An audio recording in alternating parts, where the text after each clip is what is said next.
Napansin nyo mga kababayan, hindi sila nagsasalita tungkol dito sa 500 plus billion. Mali yung pindot ko ah. Napansin nyo, meron bang nagsalita sa kanila? Itong mga ito, mga kababayan, na laging nagsusulong na dapat na imbestigahan ang Vice President tungkol di umano sa confidential fund na hindi pa naman nila napapatunayan, hindi sila nagsasalita tungkol dito sa napakaraming bilyones na pera ng taong bayan na kanilang kinulimbat at napunta lang sa wala mga kababayan. Meron ba kayong narinig nagsalita sa kanila? Wala, di ba? Wala po, wala. Kahapon, kung napansin ninyo, wala si Senator Lacson doon sa public o Senate hearing na isinagawa tungkol dito sa flood control projects. Kung talaga po sana na gusto niya makipagtulungan mga kababayan sa paglutas ng malaking problemang ito sa ating bansa tungkol sa flood control projects, bakit hindi po siya nakiisa? Bakit hindi siya pumunta ron para sabihin yung kanyang mga nalalaman mga kababayan?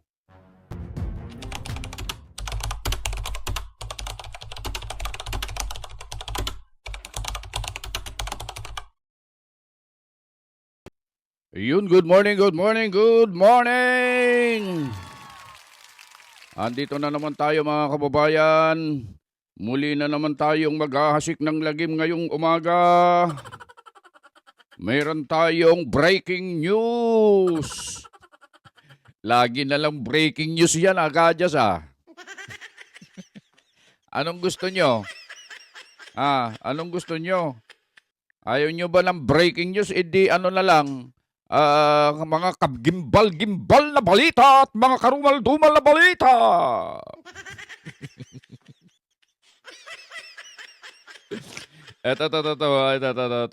Ito mga kababayan meron tayong pag-uusapan ngayon tungkol dun sa, napanood nyo na ba yun? Napanood nyo ba? Yung isinagawang Senate hearing tungkol sa flood control projects mga kababayan. Naku. Alam nyo habang pinanonood ko yun, yung kahapon, dun sa investigasyon ng flood control project mga kababayan, ako ang yung damdamin mo ba? Yung pakiramdam mo na yung mga tinatanong doon halos maihi eh. Yung iba mabuti na lang itong si Secretary ng DPWH mga kababayan marunong at mahusay sumagot. Talaga namang kalmado siya mga kababayan, pero hindi pa rin nakalusot eh. Binanatan pa rin po ni Senator Rodante Marcoleta at ni Senator Jinggoy Estrada mga kababayan.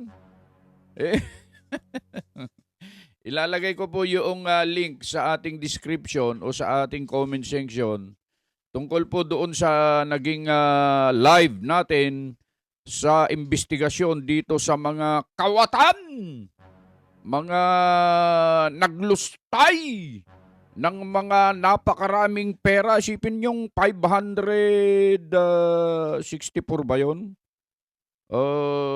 Bilyon na pera ng bayan mga kababayan. Napunta lang sa wala mga kababayan. Ghost project mga kababayan. Sabi nga ni Senator Marcoleta mga kababayan, total itong mga kontraktor na ito mga kababayan ay ghost ang project, multo ang project mga kababayan. Siguro ang ipagawa na lang sa kanila muna ay ang mga pagawain doon sa sementeryo.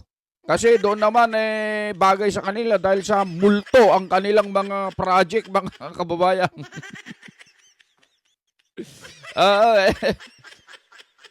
Napanood nyo yung mamartilyuhin na ni Senator Marcoleta si Alan Quirante mga kababayan, yung may-ari ng QM Builders mga kababayan. Hindi ka na makakauwi ngayon, sabi ni Senator Marcoleta. Pero hindi na yan ang pag-uusapan natin. Tapos na po yan eh. Tapos na yan, Kajas. Tapos na yan. Nagsawa na kami dyan. Yung iba naman, yung iba naman. Eto. Iba naman to. Eto, mga kababayan, at pag-uusapan natin, itong ating nakalap sa ating pinagtitiwalaan na himpilan ang Net25 News and Information. Eto, ipinag-utos ng Senado ang pagpapadala ng subpina sa mga flood control contractors na hindi dumalo sa pagdinig kaugnay ng kontrobersyal na proyekto. Layunin ng investigasyon na alamin ang umano'y irregulidad.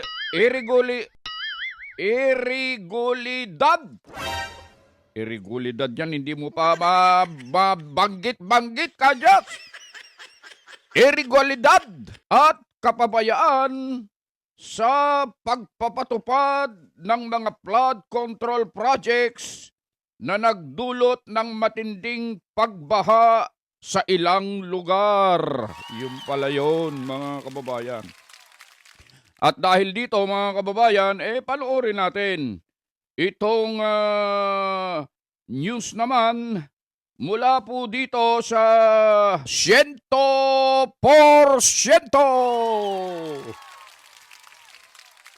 Kuya Nelson, Kuya Jen, pasok! Pinapasubbina na po ng Senate Blue Ribbon Committee ang mga private contractors na hindi dumalo sa investigasyon ng mga irregularidad sa flood control project.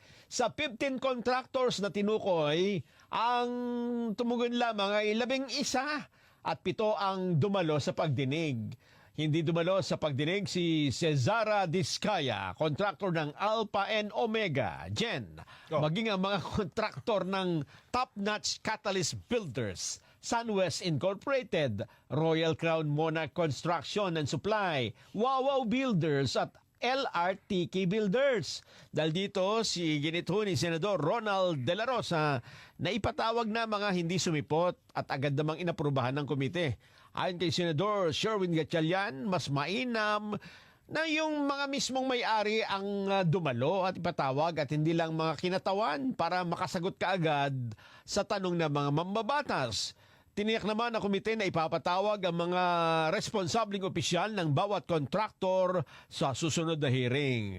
Samantala, ilalahad ni Senador Panfilo Lacson ang mga maanumalyang flood control project sa kanya namang privilege speech mamayang hapon.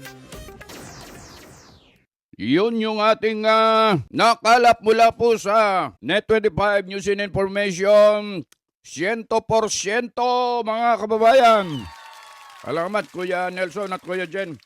At nandiyan kayong lagi. Naghahatid ng maiinit, mga umuusok, nagliliyab na mga balita. Eto mga kababayan, eto pinasubpinahan na po yung mga hindi dumalo. Etong mga ito mga kababayan ay kabilang doon sa 15 na nabanggit po ng ating Pangulo na dapat sana ay dumalo sa hearing na yon. Subalit, yung 15 na yon mga kababayan ay 11 lang. 11 lang po ang tumugon at yung 11 na yon, 7 lang ang nandoon at yung iba, yung 4 ay nagpadala ng representative mga kababayan. Batay po doon sa ulat mga kababayan, ang mga ito yata ay natakot. Ang sabi nga ng Senator Rodante Marcoleta ay mukhang ninervyos po itong mga ito mga kababayan. Yung iba ay sinabing nagkasakit daw po sila mga kababayan. Ewan ko nga po ba mga kababayan at kung kailan nagkaroon ng hearing tsaka pa naisabay na nagkasakit ang mga ito mga kababayan. Hindi kaya't nung ano naman, wala namang investigasyon tungkol sa flood control projects mga kababayan. Wala naman po silang sakit mga kababayan. Ang ginagawa nga nila ay nag-happy-happy pa mga kababayan eh. Oo, ini-enjoy po, ini-enjoy. Yung pera ng taong bayan na bilyon-bilyon na dapat sana ay Google sa kanyang kaukulan. Subalit ito po ay naging multo. Sabi nga ni Senator Marcoleta ay yung mga proyekto ay naging multo. Ghost project, mga kababayan. Ano gagawin natin itong sa mga taong ito, mga kababayan?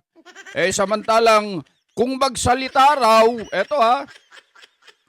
kung magsalita raw ang taong bayan, mga kababayan, laging sinasabi ito taong bayan, taong bayan, taong bayan, wala nang bukang bibig kundi taong bayan, mga kababayan.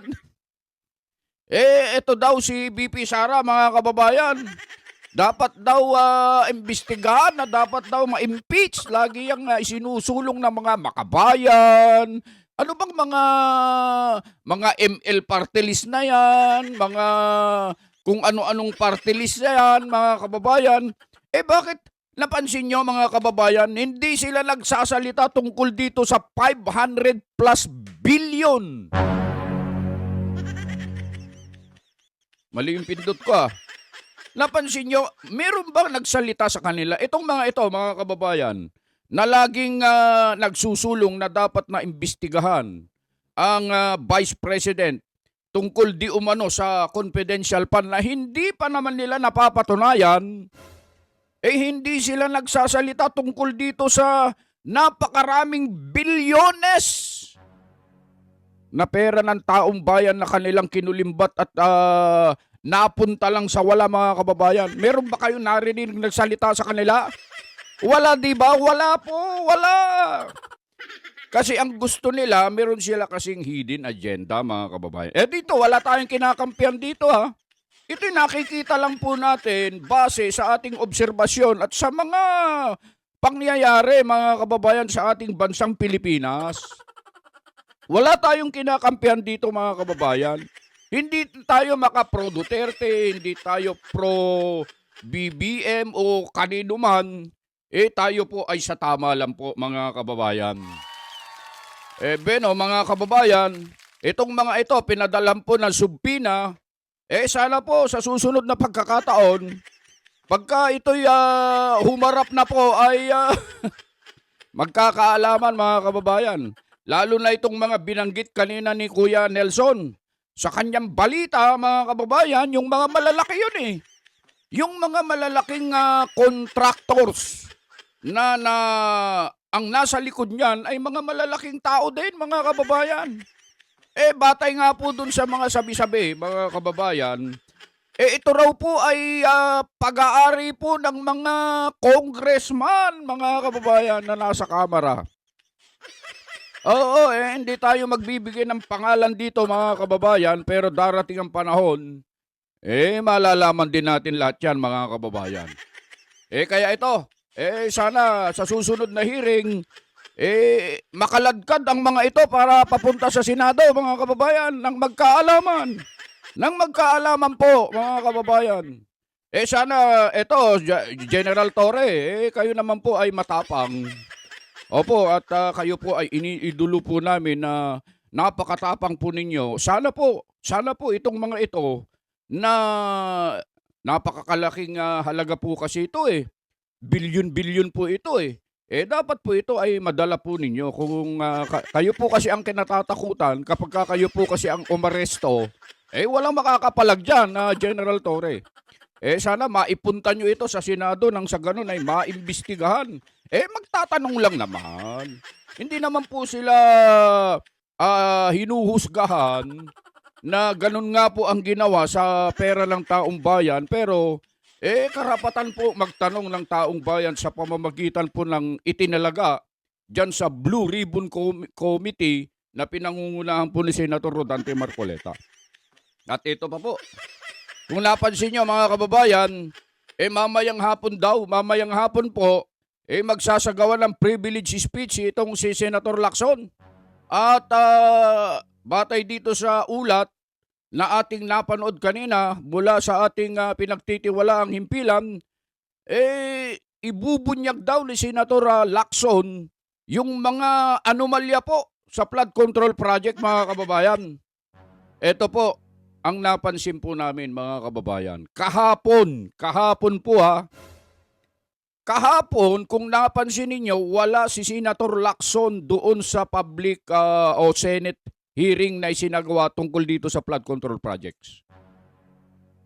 Kung talaga po sana na gusto niya makipagtulungan, mga kababayan, sa paglutas ng malaking problemang ito sa ating bansa tungkol sa flood control projects, bakit hindi po siya nakiisa? Bakit hindi siya pumunta ron para sabihin yung kanyang mga nalalaman, mga kababayan? Eto, napansin ko lang po ha. Ewan ko po sa inyo kung ano po ang napansin nyo din. Pero kung magsalita po kasi si Senator Lacson, mga kababayan, akala mo napakarami siyang alam. Lagi po siyang nagsasalita, kesyo ganyan, ganito, ganyan. May mga alam pa daw po siya ng mga pangalan. Pero bakit hindi siya pumunta doon sa Senate hearing nang tungkol sa bagay na ito, flood control? Kasi yun ang kanyang ini-expose, mga kababayan. Para makipagtulungan. Hindi po ba, mga kababayan? Ito ay napansin lang naman po namin. Mga kababayan, paki-comment naman po ninyo.